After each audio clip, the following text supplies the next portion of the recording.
ቤተክርስቲያን ትንሣኤን ስታከብር ከብት አርዳ አይደለም የምታከብር፣ የክርስቶስን ሥጋ ሰጥተሃል። የሚያስነሳህን የሚያነቃን ለሥጋ ጥጋብ ብቻ ሳይሆን ለነፍስህም ጭምር ሕይወት የሚዘራባትን ማለት ነው። በጣም የምናሳዝነው እኛ ግን ስለ ፋሲካ መጥቶ የምናወራው በዓል ስለሚታረደው አማናዊ ስለሆነው ስለ ክርስቶስ ሥጋ ሳይሆን ቤታችን ስለምናጋድመው አንድ ከብት። አያችሁት? ርቀታችን ራሱ የኛ ትንሣኤ የኛ ፋሲካ እግዚአብሔር ካሰበልን ትንሣኤና ፋሲካ ጋር እኛ ፋሲካን ከእንስሳት ጋር አያያዝ ነው። ክርስቶስ ግን ፋሲካውንና ትንሣኤውን ያያያዘው ከራሱ ጋር ከሱ ጋር የምናከብረው በዓል ጋር ከሱ ጋር አብረን የምንነሳበት ከእርሱ ጋር አብረን ሞተን አብረንም ጭምር በትንሣኤ የምንመላለስበት። ለዛ ነው ክርስቶስ ስለ ትንሣኤው ሞቶ ከመነሳቱ በፊት በሌሎች የመጽሐፍ ቅዱስ ክፍላቶች ላይ ሞተው ከሞተን መካከል የተነሱ ሰዎችን ታሪክ አስቀምጦልን ትንሣኤ የእሱ ብቻ ሳይሆን የእኛም የሕይወታችን ነጸብራቅ እንደሆነ እንድናውቅ። እየሰማችሁ ነው? ትንሣኤ የክርስቶስ ብቻ አይደለም። ትንሣኤ ከክርስቶስ በኋላ ለእኛም ጭምር የተሰጠ ሀብት ነው። ያንን ግን አምላካችን ኢየሱስ ክርስቶስ እንድናውቀው ያደረገ እርሱ ከመሞቱ ከሙታን መካከል ከመነሳቱ በፊት ሞተው የነበሩ እና ከሙታን መካከል ያስነሳቸውን ሰዎች በማሳየት የመጀመሪያው መጽሐፍ ቅዱስ ላይ ታሪኳ ተጽፎ የምታገኙት ሞታ ከሙታን መካከል የተነሳችው አንዲት ኢያኢሮስ ተብሎ የሚጠራ የአይሁድ የምኩራብ አለቃ ሹም የሆነ ጣሊታ ተብላ የምትጠራ ልጅ ነው። እስኪ ጣሊታ በሉ። እማስበላችሁ እንዳትረሱት ነው፣ ማስታወሻ ለማትይዙ። እስኪ ጣሊታ በሉ። የልጅቷ ስም ጣሊታ ነው። የአባቷ ስም ኢያኢሮስ ይባላል። እስኪ ኢያኢሮስ በሉ። በጣም ጥሩ፣ ልብ ብላችሁ ስሙ። ታሪኩን ባጭሩ ልንገራችሁ። የማርቆስ ወንጌል ምዕራፍ 5 ላይ ያለ ታሪክ ነው። ኢያኢሮስ የአይሁድ የምኩራብ አለቃ ሹም ነው። ምኩራብ የአይሁድ ቤተ ጸሎት ነው። በዛ ቤተ ጸሎት ውስጥ ኢያኢሮስ አለቃ ነው። ይሄ የአይሁድ የምኩራቦቻቸው አለቃ ኢያኢሮስ ልጁ በጠና ታመመችበት። ልጁ በጠና ከታመመችበት በኋላ ወዳለበት ስፍራ ሄደና ምን ብሎ ለመነው? ጌታ ሆይ፣ መምህር ሆይ፣ ልጄ በጠና ታማብኛለችና እባክህ ወርደህ ልጄን አድንልኝ። እየሰማችሁ? በጣም ጥሩ። ታሪኩን ብዙ አልቀጥልላችሁ፣ እዚህ ጋር አላቁምላችሁ። ቁም ነገሩን በዛው እየቋጠር ነው እንድንል ልብ ብላችሁ ስሙ ነው። ኢያኢሮስ የምኩራብ አለቃ ነው ብያችኋል። ምኩራብ ማለት የአይሁድ ቤተ ጸሎት ነው። በዚህ ምኩራብ ውስጥ ጌታችን ኢየሱስ ክርስቶስ ብዙ ጊዜ እየገባ አስተምሮበት፣ አብዛኛውን ጊዜ ገብቶ ሲያስተምር የነቢያት መጽሐፍት ሲያነብ ይሁንታና እልልታ ደስታ እንቀበላለን ከሚለው ይልቅ የሚያጉረመርመው የሚያንጓጥጠው ከዛ ከምኩራቡ አስወጥቶ ለመውገርም ጭምር የሚቻኮሉ ሰዎች ነበር ምኩራብ ውስጥ የነበሩት። ምኩራብ ውስጥ ክርስቶስን የሚወዱት ሰዎች አልነበሩም እያልኳችሁ። ይሄ ኢያኢሮስ ደግሞ የምኩራቦቹ ምንድን ነው ብያቸዋል? አለቃ ነው። ልብ ብላችሁ ስሙ። ስለዚህ ክርስቶስን ለሚጠሉት ሰዎች ሹም ነው ማለት ነው። ለሚጠሉት ሰዎች ፊት አውራሪ ነው። አሁን ልጁ ስትታመምበት ክርስቶስ ጋር የሄደ ወዶት እንዳልሆነ እንድታውቁት ነው። ሲጨንቀው ሲጠበው አማራጭ ሲያጣ እንጂ የሚጠላውን ድንጋይ አንስቶ እንዲወገር የሚፈልገውን ከሙሴና ከሕግ መጽሐፍ ተቃራኒን የምታስተምረው ብለው የሚተቹትን ጌታችን ኢየሱስ ክርስቶስን ወዶ ፈቅዶ ያድንልኛል ብሎ እንደዛ አይደለም የሚለው አማራጭ ሲያጣ። ስለዚህ ሰው ልብ ብላችሁ ስሙ፣ አማራጭ ሲያጣ የማያደርገው ነገር የለም ማለት ነው። እውነት አሰብ ሰው ወዶ ነው ጠንቋይ ቤት የሚሄደው? እዚህ ሰፈር ወዳችሁ ነው እንደምትሄዱት? ሰው ወዶ ጠንቋይ ቤት ይሄዳል? ምን ሲሆን ነው ጠንቋይ ቤት የሚሄደው? ሲናገር ራሱ ብዬ አማራጭ ሳጣ የወረድኩኝ ነው የሚል። እዚህ የማይወረድበት የማይገኝበት ቦታ ሄድኩኝ። ኢያኢሮስ ክርስቶስ ጋር ሄደው አማራጭ ሲያጣ ነው ማለት ነው። ልብ ብላችሁ አንድ። ሁለተኛ ኢያኢሮስ ወደ ክርስቶስ ከሄደ በኋላ አምላካችን ኢየሱስ ክርስቶስን ልጄ በጠና ታማብኛለች እባክህ ፈውስልኝ ያለው። እስኪ ልጄ በሉ። በጠና ታማብኛለች ፈውስልኝ። በጣም ጥሩ። ጌታችን ኢየሱስ ክርስቶስ ምን አለው መሰላችሁ? ና እንሂድ። ምን እናድርግ? በጣም ጥሩ። አሁን አስተውላችሁት ነው። ኢያኢሮስ ሊገሉት የሚፈልጉት ሰዎች አለቃ ነው። ኢያኢሮስ ወዶ አይደለም ክርስቶስ ጋር ሄደው። ክርስቶስ ወዶ ያልመጣውን የመጀመሪያ ምርጫው ያላደረገውን ኢያኢሮስን ግን ና ወደ ቤት እንሂድ። ለኢያኢሮስ በነገራችን ላይ ከእግዚአብሔር ከክርስቶስ ፊት ሊያስደምጠው የሚችል በጣም ብዙ ነገር ነው። ኢያኢሮስ ክርስቶስን መጥላቱ፣ ክርስቶስን አለመፈለጉ ከአማራጮቹ መካከል አንዱ ነው እንጂ የመጀመሪያና ብቸኛ ምርጫው አለማድረጉ ክርስቶስን ለምን ታናገረኛለህ ማለት ይጠበቅበት ነበር። ጌታችን ግን ክፉን በክፉ አትቃወሙ ብሎ በአንደበቱ የተናገረ ብቻ ሳይሆን በተግባር ያሳያል። ለሚወግሩት ሰዎች ከቤተ መቅደስ ከምኩራብ ላባረሩት ሰዎች እንኳን ልቡ አልጨከነም። ይሄ ከገባችሁ ክርስቲያኖች እኛም ኢያኢሮስ ነን። እግዚአብሔር የሚሰማን ታመም ያለው አድነኝ፣ ታሞብኛል ፈውስልኝ ስንል የሚያስደምጥ ስራ ኖሮን ነው። እንደ ኢያኢሮስ ክርስቶስን ከምኩራቡ እኮ አባረነዋል ከመቅደሱ። ምን ስራችን እዚህ መቅደስ ውስጥ ሊገባ የሚያስችለው ነገር አለ? የእሱ ቸርነት ካልሆነ በቀር። እንደ ኢያኢሮስ የሚሰበሰቡበት ምኩራብ ውስጥ ህዝቡ ድንጋይ አንስቶበት ነበር። ክርስቶስ ላይ ድንጋይ እናንሳበት እንጂ ከድንጋይ በላይ የከፋ ኃጢአት እያነሳን አላሳመም ነው። እና ለምንድን ነው እኛን የሚሰራው? ከኢያኢሮስ የባሰን ስራ የምንሰራ ሰዎች እኮ ነው። ኢያኢሮስን ሳይንቀው የሰማው ክርስቶስ ፍጥረቱን ስለሚወድ ክፉንም በክፉ ስለማይቃወሙ፣ እስኪ ክፉን በሉ በክፉ አትቃወሙ። የእኛን ክፋት እግዚአብሔር በሱ ፈታሂነት መጀመሪያ ሊቃወመን አልፈለገም። መጀመሪያ በፍቅር ነው ያቀረበ። ኢያኢሮስን ሰማው፣ አደመጠው። ና ወደ ቤት እንሂድ ሲለው እሺ ና እንሂድ። የሉቃስ ወንጌል ምዕራፍ 7 ቁጥር 1 ላይ የተጻፈ ተመሳሳይ የሚመስል ታሪክ ግን በታሪኮቹ ባለቤት የሚለያይ ጭብጥ አለ። ልብ ብላችሁ ስሙ። ሉቃስ 7:1 ላይ ደግሞ አንድ 100 አለቃ ሰውዬ፣ ይሄ 100 አለቃ ሰውዬ ሮማዊ ነው፣ አሕዛባዊ ነው። ጭራሽ እንደ ምኩራቦቹ ሊቃውንት የሚነበብ የእግዚአብሔርን ቃል የሚሰማበት ምንም እድል የለው። እሱ ወታደር ነው። ጌታችን ኢየሱስ ክርስቶስ ካለበት ቦታ ላይ ግን ልጁ በጠና ስትታመምበት ሄደ። ልክ እንደ ምኩራቡ አለቃ። የተለያየ ታሪክ ነው ግን ልብ ብላችሁ ስሙ። ሄደና ጌታ ሆይ ልጄ በጠና ታማብኛለች ፈውስልኝ አለ። ከዛ በኋላ ክርስቶስ ልክ እንደ ምኩራቡ አለቃ ና ወደ ቤት እንውረድ። ይሄ ሮማዊ ወታደር ግን ምን እንዳለ ታውቃላችሁ? ቆይ እዛው አስቆመው። ማቴዎስ ወንጌል ምዕራፍ 8 ላይ እዛው አስቆመው። ሉቃስ 7:1 ላይ እዛው አስቆመው ይላል። ከዛ ያ ወታደር ምን ብሎ ተናገረ መሰላችሁ? ጌታ ሆይ ከቤቴ ጠፈር ትገባኝ ዘንድ እኔ የሚገባኝ አይደለሁም ማለት። እንደዛ ማለት የነበረበት ማን ነበር? ወታደሩ ነው ወይስ የምኩራቡ አለቃ? የምኩራቡ አለቃ ነበረ። የተማረው እሱ፣ የሚያውቀው እሱ፣ እግዚአብሔርን እንዴት ባለ ሰውነት ማስተናገድ እንዳለበት ማወቅ ያለበት እሱ ነበር። ግን እሱ ማለት የሚጠበቅበትን የማያምነውና የማያውቀው ሰውዬ ሲል ተገኙ። ተመሳሳይ ነው። ምን ያለንበትን ጊዜ ከኛ የሚጠበቅብን ምግባር አሕዛብ ዘንድ እየታየ ነው። ከኛ የሚጠበቅብን ፍቅር አሕዛብ ዘንድ እየታየ ነው። ከኛ የሚጠበቅብን ፈሪሃ እግዚአብሔር ከኛ ሳይታይ ሌሎች ዘንድ እየታየ ነው። ታውቃላችሁ፣ እኛ እግዚአብሔርን ከምንፈራው በላይ እኛ እግዚአብሔርን ከምንታዘዘውም ጭምር በላይ የማያውቁትና የማያምኑት ሰዎች ይፈራሉ። ይሄ ዝም ብሎ ትርክት አይደለም፣ ቅዱስ መጽሐፍም ላይ ጭምራል። ትንቢተ ዮናስ ምዕራፍ 1 ላይ ዮናስ ከእግዚአብሔር ሕግና ትእዛዝ ሸሽቶና ኮብልሎ በመርከብ ተሳፍሮ ተርሴስ የምትባል ቦታ ሲሄድ እግዚአብሔር የነበረበትን መርከብ ማዕበልና ነፋስ አስነሳበት።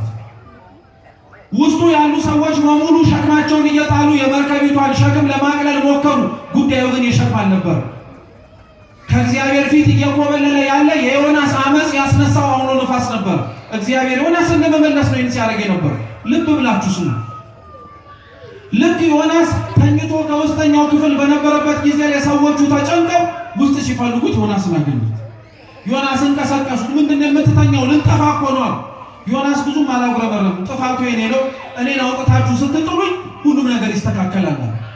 እየሰማችሁ ተጨነቁ፣ ተጣበቡ። ለተወሰነ ጊዜ አውጥተው መጣልም ጭምር ከበዳችሁ። እንዲሁ ይሄ ታሪክ ራሱ በነገራችን ሌላ ጉዳይ ውስጥ እንዳይመተን እንጂ እንደው ርኅራኄያቸው ራሱ አይገርም ማለት ሰላም እንዲሆን መርከቡ እኔን አውጥታችሁ ስትጥሉኝ ይረጋጋል ስሏቸው አውጥተው ቶሎ ራሱ አለመወርወራቸው አይደንቃችሁ? አሁን እኔና እናንተ መካከል ውስጥ የቤተ ክርስቲያን የመበጥበጧ ምክንያት እገሌ ነው ቢባል እና ብጥሉት ገደል ሰብ ሁሉም ሰላም ይሆናል ቢባል እንራራለታለን። እንዲያው ምን ክፍቱት ውስጥ ይወጣ ነው በደንብ አድርገን የምንገፈተው። እነሱ ግን ራሩ። እነሱ ግን በደንብ አድርገው አዘኑለት። ግን አማራጭ ስላልነበረ አነሱና ውሃ ውስጥ ጣሉት። ልብ ብላችሁ ስሙ። ልክ ውሃ ውስጥ ከጣሉት በኋላ መርከቡ ተረጋጋ፣ ነፋሱ ምን አለ ጸጥ አለ። ከዛ ምን እንደሚል ታውቃላችሁ? መጽሐፍ ቅዱሳችን አብራችሁን በሉ። ሕዝቡም ሁሉ እግዚአብሔርን ፈሩት። አይገርማችሁ? እነዛ ሕዝብ እኮ እግዚአብሔርን ያውቁት። እነዛ መርከበኞቹ እኮ ውስጥ ያሉት በሙሉ ያ ማዕበል ሲመጣ ለጣዖትና ለአማልክቶቻቸው ሁሉ ሲጮሁ የነበሩ ነበሩ። አሁን ግን ዮናስ የኔ አምላክ ነው የሚያደረገው ብለው ባህሩ ላይ ሲጥሉት ጸጥ ሲል ሳይ ማንን ፈሩት አለ? እግዚአብሔር። ለመፈራቱ ምክንያት የሆንን ሰዎች አለን እንደኛ ውስጥ ለመናቁ እንጂ እግዚአብሔር ለመደፈሩ ምክንያት ልንሆን እንችላለን እንጂ እኛ ለመከበሩ ምንጮች ሆነን እናውቃለን። አያችሁት ርቀቱ? ለዛ ነው ኢያኢሮስ ነበረ ቤተ ጠፈር ልትገባ አይገባኝም ማለት የነበረበት። ግን ያ አሕዛብ ክርስቶስን አየና አያያ ቤተ ጠፈር ልትገባ አይገባም ማለት ቀጠለና በምሳሌ አስረዳው። ራሱ እኔ ሮማዊ ወታደር ነኝ፣ ማንም እኔ መሄድ የሚጠበቅብኝን ነገር ሳልሄድ ቃል ብቻ ብናገር ወታደሮች ሄዶ ፈቃዴን ይፈጽማሉ። አንተም ቃል ብቻ ተናገር ልጄ ይፈወሳል። ክርስቶስ አደነቀው። እንደነዚህ አይነቱ እምነት ከአሕዛብ ነው ተውትና ከሕዝብ መካከል ከእስራኤላውያን መካከል ራሱ አላየውም። ኢያኢሮስን ግን ስትመለከቱት ናኒ ሲለው አብረን እንወረዳለን። የእምነት ማስችግር ሁሉ በነገራችን እኛ ካለው መንገድ እኛ ለእግዚአብሔር እንዲያሳካልንና እንዲሆንልን ከጠየቅነው መንገድ ውጪ ሊሰራ አይችልም ብሎ ማሰብ ራሱ የእምነት ማስችግር። እኛ ለአብዛኞቻችን የእምነታችን የመቀዛቀዛችንና የመዳከማችን ምንጭ አንዱ ራሱ ይሄ ነው። ክርስቲያኖች እግዚአብሔር እኛ በምንለው ብቻ አይደለም የሚሰራው። እሱ ራሱ ለእኛ የሚሆነው ከኛ በላይ የሚያውቅ አምላክ ነውና እሱ በፈቀደውም ጭምር ያደርገው። ያንተ ብቻ የኔ ብቻ ኃላፊነት ምን እንደሆነ ታውቃለህ? እየሰማችሁ መጠየቅ። ሲጠይቁ በሉ ይሰጣችኋል። በቃ አለቀ። ያንተ ድርሻ ምን ማድረግ ነው? መጠየቅ። በቃ አለቀ። እንዴት እንደሚሰጥህ ማን ይጨነቅበት? እግዚአብሔር። በቃ አለቀ እንጂ አንተ ጥያቄውን ለማቅረብ ባሰብክበት ልክ አብረህ ደግሞ እንዴት እንደሚሰጥህ ወይ ልትቀድለት ነው እንዴ? ለእግዚአብሔር በዚህ ፍሳስ እኮ አይባልም። እሱ በወደደበትና በፈቀደበት እንዲያደርገው እንለምነዋለን እንጂ። ለዛ ነው በመከራዎቻችን፣ በችግሮቻችን፣ በስቃዮቻችን ውስጥ እግዚአብሔርን ማየት ለምን የከበደን ይመስላችሁ? አረጋዊ መንፈሳዊ ምን ብሎ ይጸልያል መሰላችሁ? አቤቱ ጌታ ሆይ በችግሮቼና እንዲሁም አብራችሁ ብሎ ጸሎት ማለት አቤቱ ጌታ ሆይ በችግሮቼና በመከራዎቼ ውስጥ አንተን የሚያዩ አይን ስጠኝ። እንዲህ ብሎ የሚጸልይ ልብ ለሁላችን ይስጠን እግዚአብሔር። ችግሮቻችን ውስጥ እግዚአብሔርን ያላየነው በችግሮቻችን ውስጥ ያለውን እግዚአብሔርን ለማየት መች ለምነነው እናውቃለን ነው? ተማጽነነው ማናውቅም። የእምነት ማነሳችን ችግር ነው። ኢያኢሮስ ና እንውረድ ሲለው እሺ ብሎ ክርስቶስም አብሮ ወረደ። የእምነት ማነስ ችግር እንዳለበት ስላወቀ ጥቂት መንገድ እንደተጓዙ ግን በጣም ብዙ ሕዝብ ከበበው። አላራምድ አለው ራሱ። ከነሱም መካከል አንዲት ከእንቅልፏ ስትነሳ 12 ዓመት ሙሉ ደም ይፈሳት የነበረችም ሴት መካከላቸው ነበረች። የዚህች ሴትን ታሪክ ሲነገር መጽሐፍ ቅዱሳችን ምን ይለዋል መሰላችሁ? ይህች ሴት ስትተኛ ጤነኛ ነበረች። ምን ስታረግ? ስትነሳ ነው ደም መፍሰስ የጀመረው። ቅድም መጋቢያ ላይ ቀሲስ ዮናስ ሲናገሩ መጀመሪያ ጎስ ጀምር ሰምታችኋል። ተኝቶ መነሳት ራሱ የሚያስመሰግን ነገር ነው ሲሉ እቺ ሴት ለዚህ ጥሩ ማስመሳሌ ናት። ተኝታ ስትነሳ ነው በሽተኛ የሆነች።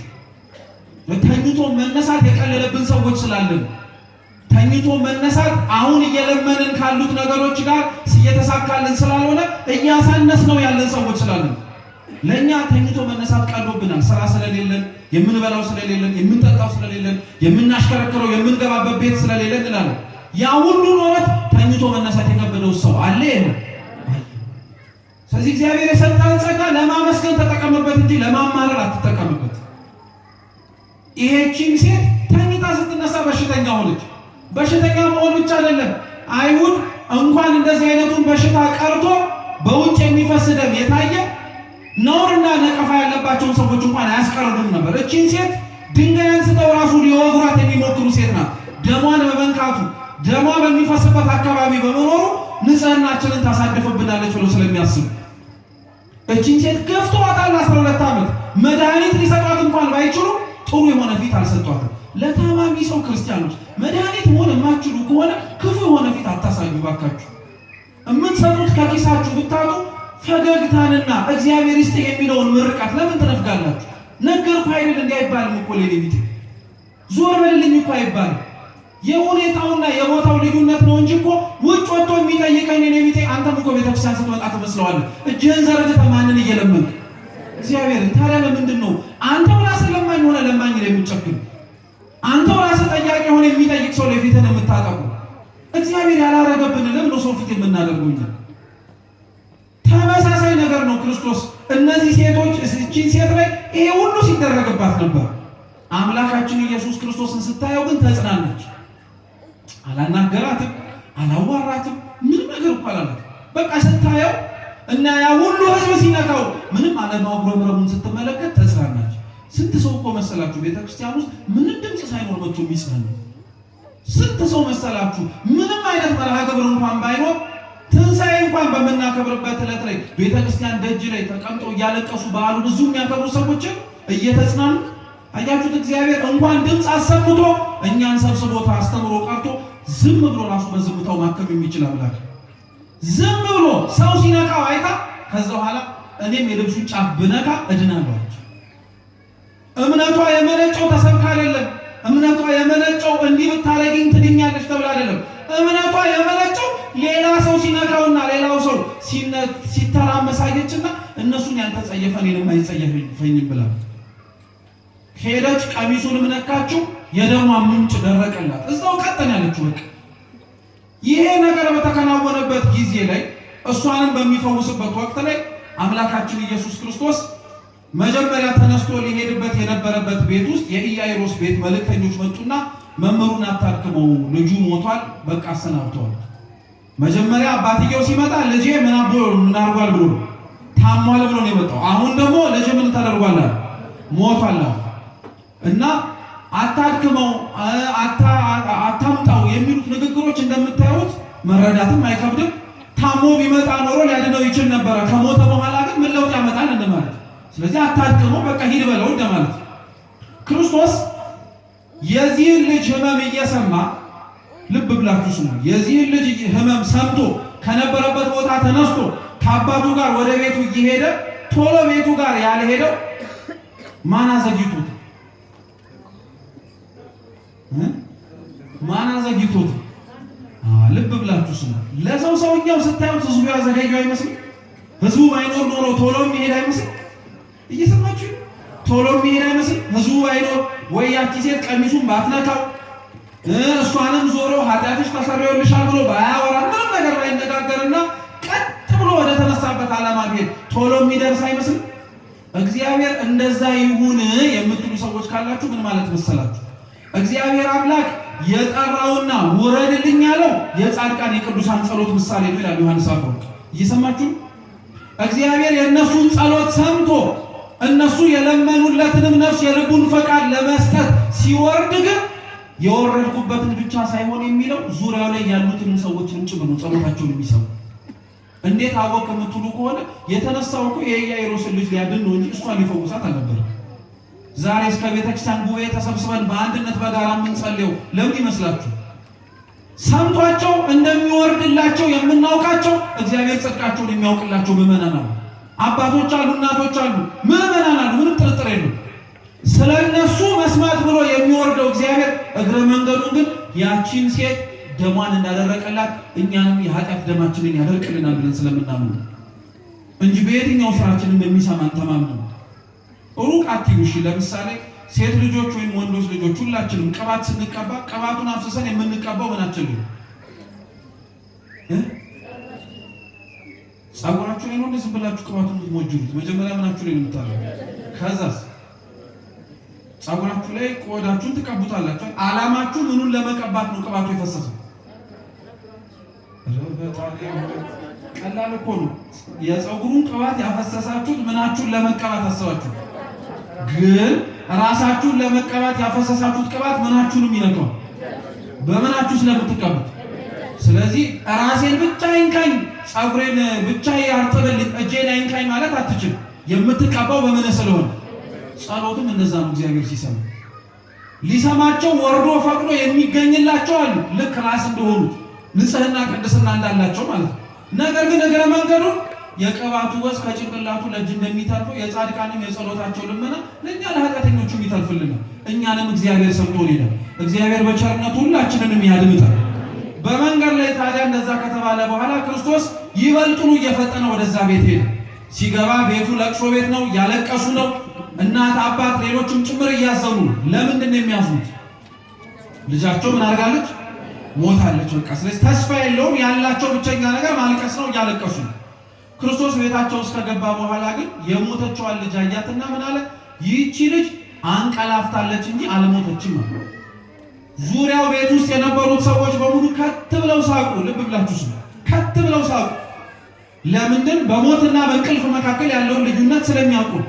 ቤቶቻችን ከኛ ቀድመው ያንቀላፉ ሰዎች ወይም በመኝታ ላይ የተኙ ሰዎችን እያየን አናለቅስ። ምን ማድረጋቸው ስለማይቅ። ሞትም እንደዛው ነው።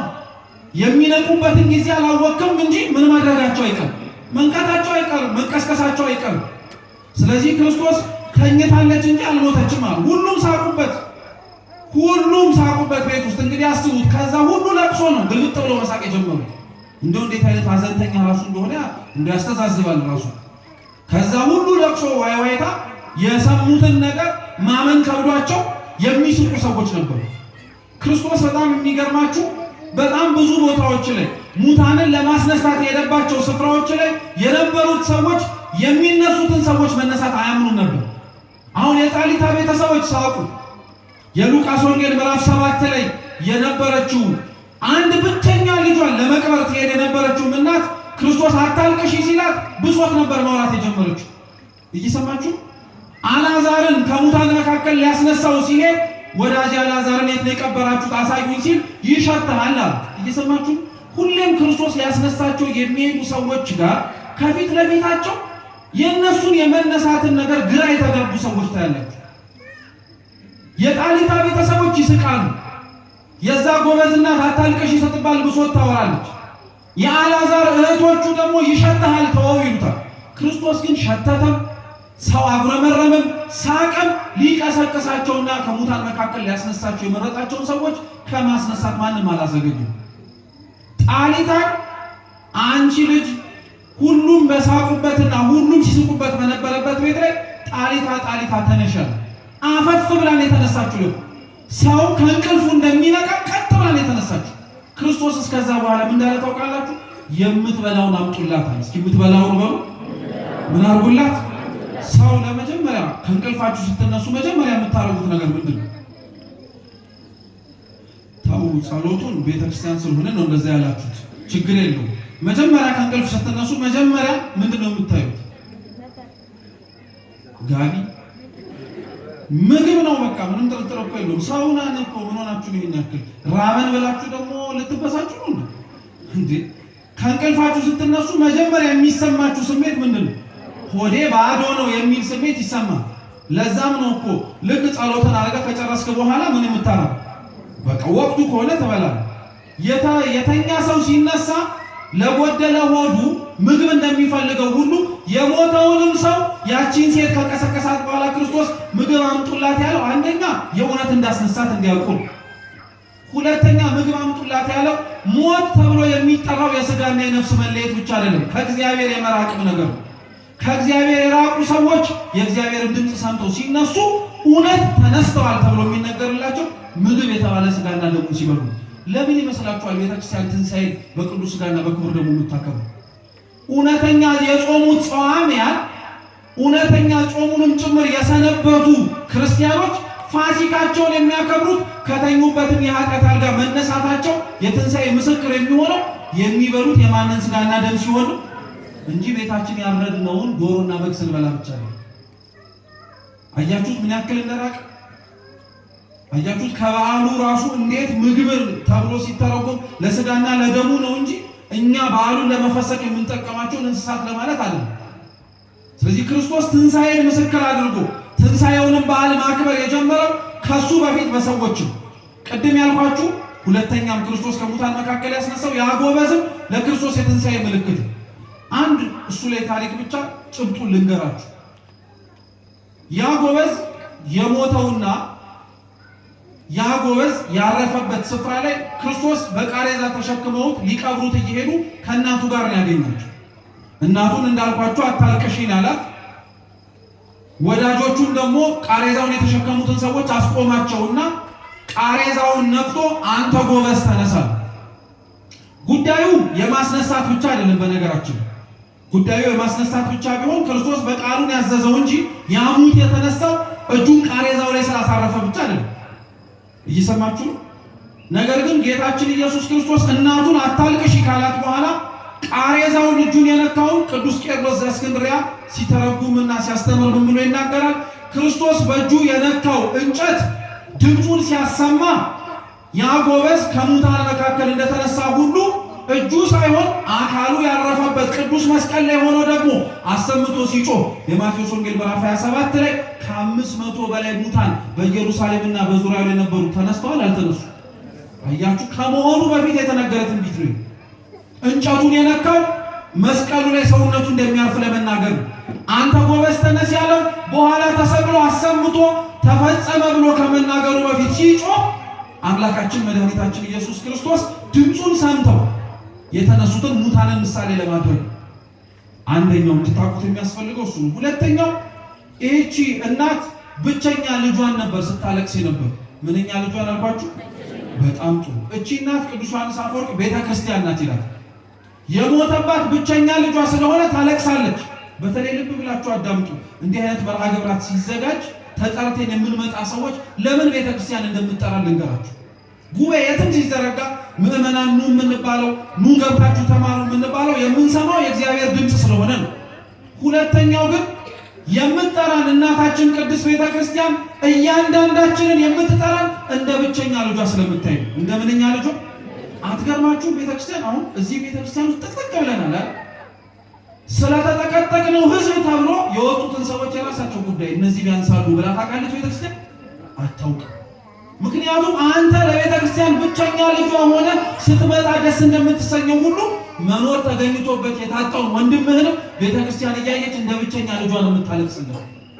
ለቤተክርስቲያን አንተ ብቸኛ ልጇ፣ ከልጆቿ መካከል አንዱ ራሱ አይደለም፣ ብቸኛ ልጇ። ስታይ ቤተክርስቲያን የምታየው ተስፋዋን፣ ስታይ ቤተክርስቲያን የምትመለከተው ጥሪዋን ሰምቶ እንደ አካሏ እንደ ራሷ እንደ ክርስቶስ የሚኖርላትን የክርስቶስን ሙሽራ። ለምን ይመስላችኋል ታዲያ ቤተክርስቲያን ክርስቶስ ተነሳ ብላ በምታስተምርበት በምትሰብክበት መድረኮቿ ላይ ስታለቅስ ስታነባ ስለኛ ነፍሱን ስትጨነቅ አላያችሁ?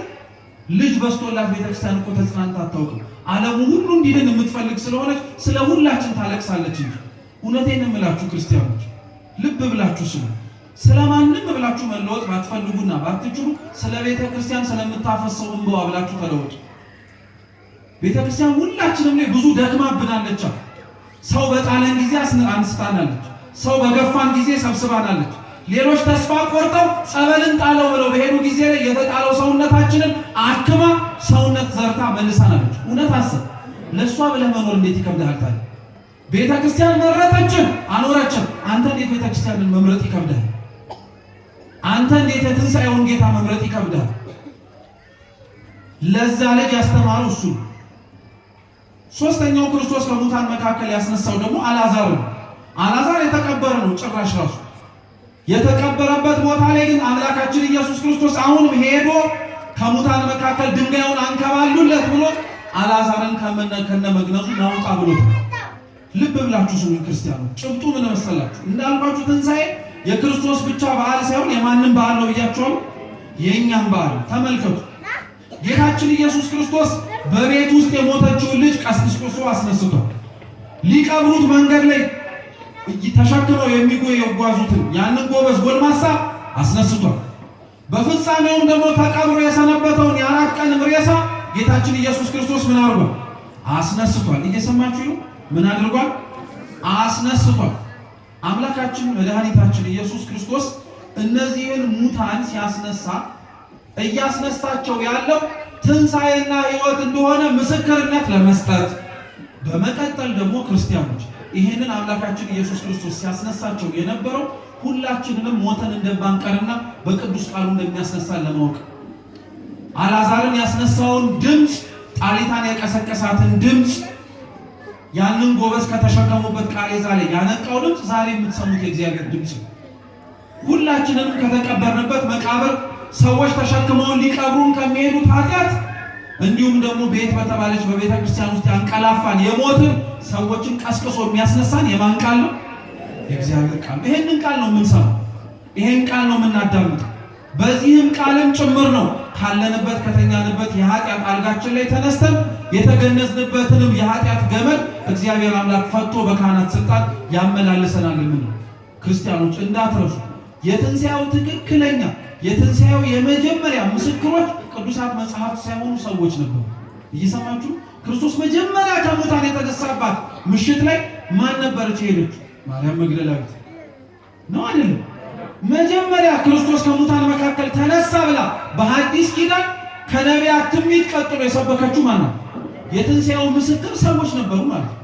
ለዛ ነው ትንሣኤ የክርስቶስ ትንሣኤ ብቻ ብለን የምናከብረው አይደለም ያልኳችሁ። የኛም ሕይወትም ጭምር መነሳት የትንሣኤው ምስክር ሆኖ ሊያገለግልም ጭምር ይችላል፣ ያገለግላል።